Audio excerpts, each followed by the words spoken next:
شراب کے سلسلے میں اور شراب سے متعلق محفل میں شرکت کے حوالے سے یہ مسئلہ ہے۔ سوال کیا گیا کہ کسی مسلمان کے لیے کسی ایسی مجلس میں، کسی ایسی محفل میں جس میں شراب پی جاتی ہو، اب وہ کسی بھی قسم کی مجلس محفل مثلا اجتماع ہو سکتا ہے کہ جس میں یا کفار ہیں یا بے دین افراد ہیں یا لاپرواہ مسلمان جنہیں شراب کی جو ہے وہ لعنت ان کو ملی ہوئی ہے، وہاں آپ کو معلوم ہے کہ وہ لوگ شراب پیتے ہیں۔ کوئی بھی ایسی محفل ہے، کسی بھی مقصد کے لیے وہ محفل، وہ مجلس، وہ بیٹھک انہوں نے برگزار کیا ہو، اس میں شرکت کرنا جائز ہے یا نہیں ہے، یہ سوال کیا۔ حضرت آیت اللہ سیستانی نے اپنے استفتاحات کے جواب میں فرمایا کہ جس محفل میں شراب پی جاتی ہو، کسی مسلمان کے لیے ایسی مجلس میں جا کر کھانا پینا حرام ہے۔ شراب پینے کی ضرورت نہیں ہے، وہاں دوسرے کھانے بھی کھانا حرام ہے۔ دسترخوان پہ اور اس محفل میں، چونکہ وہ محفل شراب والی ہے، تو وہاں بیٹھ کر کھانا اور پینا، آپ پانی بھی پئیں، آپ روٹی بھی کھائیں، حرام ہے۔ یہ پہلا مسئلہ، کھانا پینا حرام ہے ایسی محفل میں، اور ایسی محفل میں شرکت بھی حرام ہے کہ آپ جا کر خالی شریک ہو جائیں محفل میں، نہ کھائیں نہ پئیں، وہ محفل شراب والی ہے۔ اب اس میں کسی مسلمان کے لیے شرکت اصلاً جائز نہیں ہے۔ اب ایک صورت رہ جاتی ہے، وہ صورت یہ ہے کہ ایک ایسا شخص ہے کہ وہ جا کر نہی از منکر کر سکتا ہے، وہ جا کر انہیں شراب سے روک سکتا ہے، یا اسے کم سے کم احتمال ہے، امید ہے کہ میرے جانے سے وہ لوگ شراب نہیں پئیں گے۔ ایسی صورت میں اس شخص کے لیے جانا جائز ہے بقصد نہی از منکر، نہی از منکر کرنے کے لیے وہ ایسی محفل میں جا سکتا ہے تاکہ وہاں اس لعنت سے روکے، اس بڑے گناہ سے روکے، اس ام الخبائث سے لوگوں کو روکے۔ اگر ایسی صورت ہے ٹھیک، اگر یہ صورت نہیں ہے، شرکت کرنا بھی حرام ہے، وہاں جا کر کچھ کھانا پینا بھی حرام ہے۔ خداوند متعال نے قرآن مجید میں سورہ انعام میں ارشاد فرمایا کہ وَإِذَا رَأَيْتَ الَّذِينَ يَخُوضُونَ فِي آیَاتِنَا، جب تم دیکھو کسی جگہ کہ ہماری آیتوں کا مذاق اڑایا جا رہا ہے۔ محفل گناہ وہ محفل ہوتی ہے جہاں دین کا مذاق اڑایا جاتا ہے، جہاں رقص و سرور ہے، جہاں ناچ گانے ہوتے ہیں، جہاں ایسی محفلیں، چاہے وہ شادی کی محفلیں ہوں، آپ کے لیے جانا جہاں مثلاً وہاں رقص و سرور ہے، گانے بج رہے ہیں، آپ کے لیے جانا حرام ہے، چاہے وہ آپ کے بیٹے کی شادی ہی کیوں نہ ہو، چاہے وہ آپ کی بیٹی کی شادی ہی کیوں نہ ہو، خدا نخواستہ اگر وہاں شراب کا بھی عنصر ہے پھر تو جانا اور حرام ہو جاتا ہے۔ بعض لوگوں کا بہانہ یہ ہوتا ہے کہ لوگ نہیں مانتے۔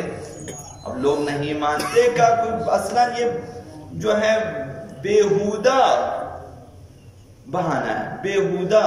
اگر آپ وہاں قیام کریں، آپ وہاں اپنی سختی دین کے بارے میں اپنی سختی دکھا دیں، تو کسی کی مجال نہ ہوگی کہ وہ آپ کی شادی میں، آپ کے بیٹے آپ کی بیٹی کی شادی میں ناچ گانے شروع کریں، یا پھر ایسی دوسری جو حرام امور ہے وہ شروع کریں۔ تو اب شراب کی محفل بھی انہی میں سے ایک ہے۔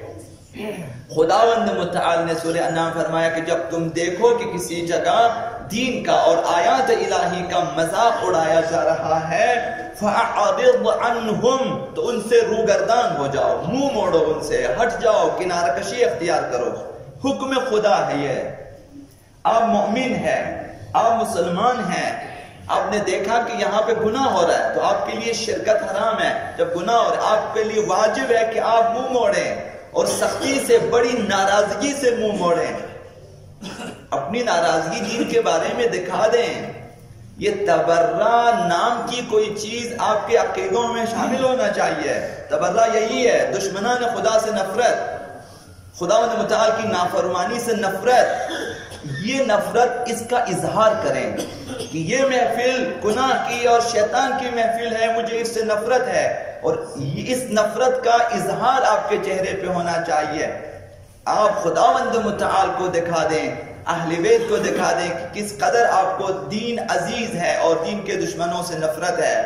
تو ایسی محفلوں سے روگردان ہو جائیں، فَأَعْرِضْ عَنْهُمْ، جہاں دین کا مذاق اڑایا جاتا ہو وہاں سے روگردان ہو جائیں۔ حَتَّى يَخُوضُوا فِي حَدِيثٍ غَيْرِهِ، اس وقت تک روگردان رہیں جب تک وہ لوگ گناہ کی محفل کو ختم نہ کریں۔ جب ختم کریں پھر اس کے بعد آپ دوبارہ جا کر مثلا ان کے ساتھ تعلقات برقرار کر سکتے۔ جب تک وہ گناہ میں مصروف ہیں آپ ان سے روگردان رہیں۔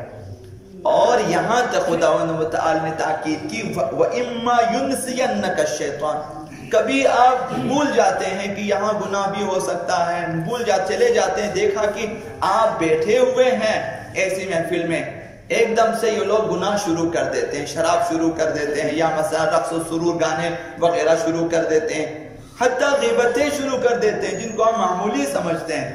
غیبت کی محفل گناہ کی محفل ہے جہاں ایک دوسرے کی برائی ہو رہی ہے۔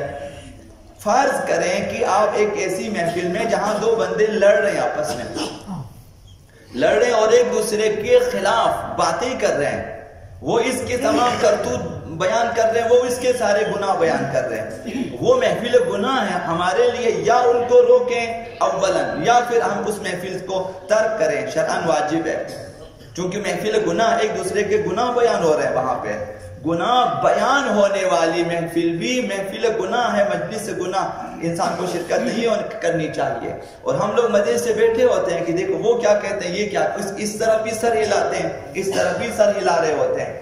یہ غافل مؤمنین کا کام ہے کہ جو غافل ہے کہ یہاں پہ گناہ ہو رہا ہے، یہ جو گناہ کی باتیں یہ شخص اس کے اور یہ اس کے بیان کر رہے ہیں، میرے لیے سننا حرام ہے، اس کے لیے بیان کرنا حرام ہے۔ اور ہم سب گناہوں میں، تو وہ محفل بھی محفل گناہ ہے۔ یا اسی طرح سے جمعے کی محفل ہے، بازار میں جوا لگا ہوا ہے، مومنین جا کے آرام سے دیکھتے رہے، ادھر جوا ہو رہا ہے۔ جوے کی محفل دیکھنا بھی حرام ہے، دیکھنے کی بھی اجازت نہیں ہے، وہ بھی گناہ کی محفل ہے، ہمیں حتیٰ دیکھنے میں ہمارے لیے حرمت ہے۔ تو ایسی محفلوں سے روگردان ہونا واجب ہے۔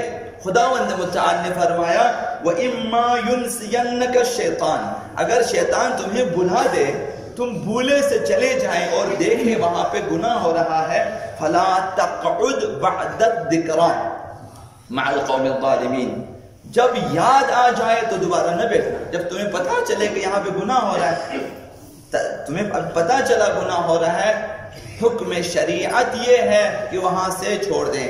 اب یہ مؤمنین میں جو غیرت ایمانی ہے، اب اس کا امتحان ہوگا، جہاں بھی محفل ہے گناہ شروع ہو جائے، اب اگر مؤمنین بیٹھے رہیں تو غیرت دینی کم ہے۔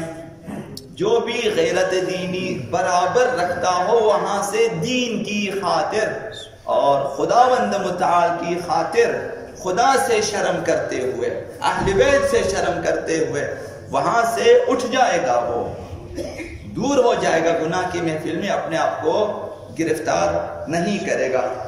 اگر کبھی شیطان اگر مثلا شیطان سوار ہے، بھول جاتے ہیں، انسان چلا جاتا ہے گناہ کی محفل میں، فوراً وہاں سے جیسے یاد آ جائیں اٹھ کر آنا واجب ہے۔ یہ ایسی اور بھی آیتیں ہیں قرآن مجید میں گناہ کی محفل میں شرکت کو حرام قرار دیتی ہیں، ایسی آیتیں، کیونکہ گناہ کی محفل میں مؤمنین کی شرکت سے کفر کو تقویت ملتی ہے، گناہ کو تقویت ملتی ہے، اور گناہ کار کے لیے گناہ کرنے کی جرأت میں اضافہ ہو جاتا ہے۔ یہ کام تو میں نے فلان مولانا صاحب کے سامنے انجام دیا ہے، وہ تو سارے مومنین کے سامنے میں نے کیا، جرأت پیدا ہو جاتی ہے۔ آپ ناراض ہو کر دیکھیں گناہوں کی محفلوں سے، ان میں اتنی جرأت نہیں ہوگی، وہ آپ کی ناراضگی کے اوپر دیکھیں گے، رد عمل کے طور پر گناہ بند کر دے گا۔ ہم نے تجربہ کر کے دیکھا ہے، آپ بھی تجربہ کر کے دیکھیں۔ ہم نے تجربہ اپنی دوستوں کی شادیوں کی محفلوں سے ہم اٹھ کر آئے، کم سے کم اتنا ضرور ہوا کہ ہماری خاطر انہوں نے گناہ بند کر دیا اور ہمیں راستے سے واپس کیا کہ گناہ جو ہے گانے بند آپ آ جائیں۔ یہی کہ 1 گھنٹہ 2 گھنٹہ آپ کی خاطر گناہ بند ہو جائے، یہ ثواب بھی آپ کے لیے بہت ہے، یہ ری ایکشن یہ بھی کافی ہے، یہ عکس العمل بھی کہ چند گھنٹوں کے لیے گناہ بند کر دیں وہ۔ تو لہٰذا اگر ہم شرکت کریں، چشم پوشی کریں کہ چلو یہ بانجے کی شادی، چلو یہ بھتیجی کی شادی ہے، چلو یہ بیٹے کی شادی ہے، چلو یہ آج ایک ہی دن تو ہے شادی، اسی بہانے سے بیٹھے رہے، تقویت ہوتی ہے۔ بہرحال آپ مومنین سے اتنی شکایت نہیں ہے جتنے مجھے علماء سے شکایت ہے۔ میں نے علماء کو گانے کے محفلوں کے آس پاس کھانا کھاتے ہوئے دیکھا ہے، میں نے دیکھا ہے نماز کے اوقات میں علماء کو کھانا کھاتے ہوئے، ہاتھوں میں کوک پیپسی کے بوتلیں لے کے نماز پڑھے۔ میں نے دیکھا ہے کہ اہل سنت کی جماعت ہو رہی تھی، پیچھے شیعہ علماء کھانا کھا رہے تھے۔ میں نے دیکھا ایسی محفلوں میں کہ جہاں بالکل ساتھ میں خواتین گانے گا رہی تھی اور ساتھ میں علماء بیٹھ کے اس طرف کھانے کھا رہے تھے، بوتلیں پی رہے تھے۔ ان سے زیادہ تعجب ہے، عام مومنین سے اس قدر تعجب نہیں ہے۔ بہرحال عرض کرنا یہ ہے کہ خداوند متعال اور حکم شریعت کے مطابق ہمارے اندر غیرت دینی بہت مضبوط ہونی چاہیے، ورنہ قیامت کے دن اہل بیت کے سامنے ہم منہ دکھانے کے قابل نہیں رہیں گے کہ وہاں گناہ ہو رہا تھا تم بھی بیٹھے ہوئے تھے آرام سے، یہاں غیبتیں ہو رہی تھی تم آرام سے بیٹھے ہوئے تھے، یہاں ایک مومن کو گالی دیا جا رہا تھا تم آرام سے سن رہے تھے۔